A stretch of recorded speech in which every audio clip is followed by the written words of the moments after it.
kahapon galing na tayo dito.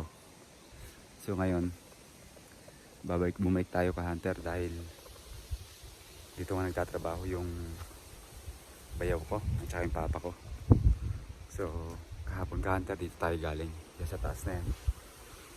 At yun nga mga idol, napunta tayo hanggang dun. Sa kabilang bundok dun sa napakalayo. Ewan ko ba bakit ganun ka Hunter. Naengkanto yata ako mga idol. So dito ko muna uli iiwan yung motor ko mga idol. So punta natin dito sa baba ka Hunter dahil may makina dito at may mga nagtatrabaho dito mga idol kapag umaga. So pero ito mga idol, lote namin to.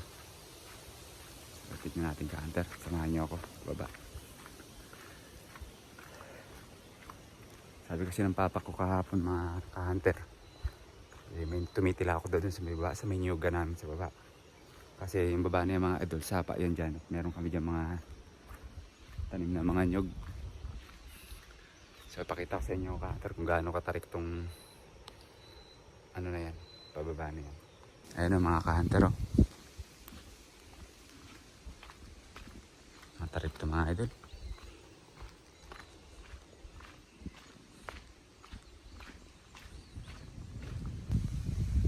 Kaya mga ka Hunter, may mga makina dito mga idol. So yan. Ayun yung makina nila mga ka idol. So dito tayo pupunta sa baba mga ka Hunter. Kasi andun yung bayaw ko at saka papa ko. So yan. Mga idol, andyan daw sa baba sa may bukuhan namin.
So yun mga idol, wala nga tayong huli.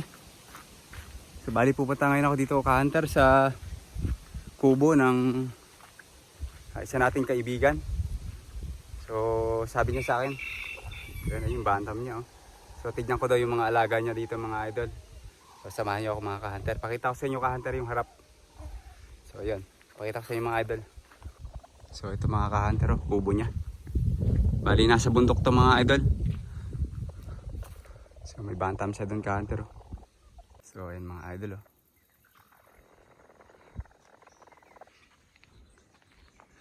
Mga sirama mga ka-hunter yung alaga niya. So meron din siya dito mga idol. Sa kulungan niya. Naglilimlim siya mga idol. Tapos may tandang din mga ka-hunter. Oh. Kulay pula.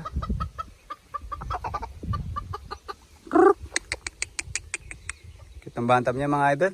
Tapos ito pula rin. Oh. Mga idol. Oh. Oh, putak sila mga idol. Narinig na yung pangati natin.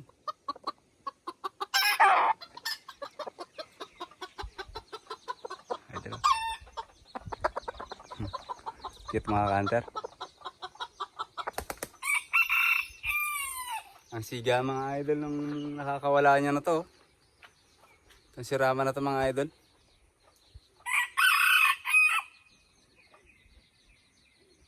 Ayos ah.